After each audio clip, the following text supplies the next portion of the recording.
For this project, you will need a foam pumpkin from the Dollar Tree.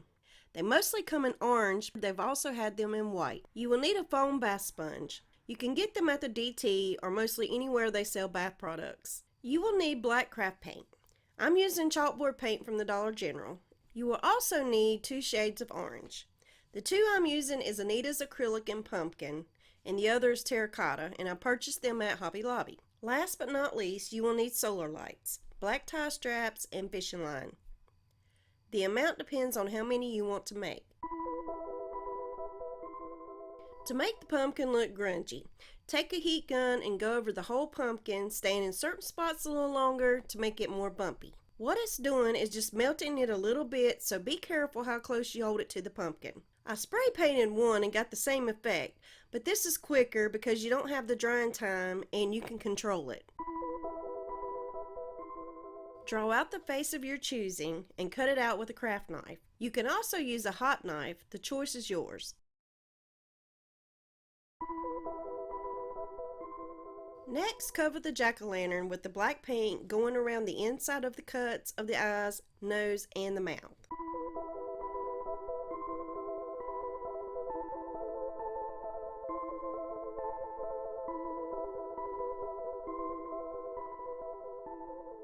Once it's dry, cut a piece of the sponge and dab it into the darker orange and then sponge it onto the jack.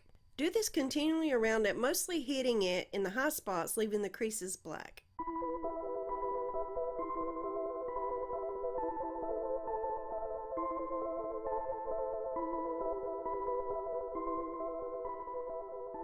Then sponge on the lighter orange, but not too heavily because you want the darker orange to peek through.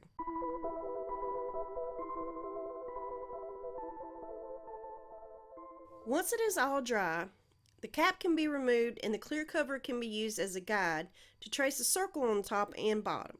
Again, use a hot knife or a knife and cut the holes.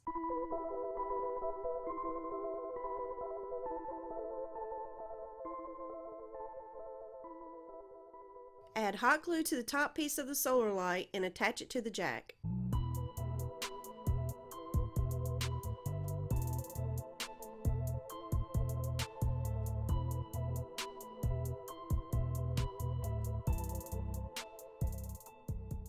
Stick the clear piece back onto the stake, stick the stake through the bottom of the jack and twist it on.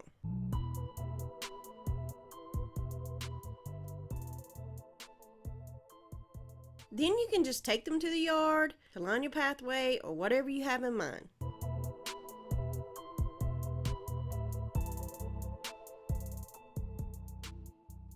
Now, if you would rather have a more warm glow, this is what you can do. Get some transparency film and print out orange or yellow boxes, or both. Cut out the size you need to fit around the clear cover and just tape it to itself, and tape it to the bottom of the cover so that it stays in place.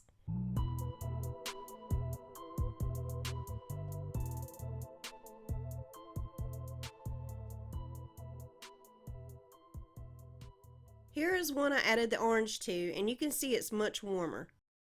If you would like to have some floating jack-o'-lanterns, this is how to make that happen. Take a black tie strap and put it around the top of the solar light, but don't tighten it all the way. Tie on a string of fishing line to each side of the tie strap and then tighten it. Take your lantern outside and tie it to a tree limb and you have a floating jack-o'-lantern. They're both a great idea for a backyard Halloween party. One last thing. If you want to use the jack-o'-lanterns in a place that won't get enough light to charge the solars, then just cut a hole in the bottom and use a battery-operated tea light instead of a solar light. That's it, y'all. Thanks for watching.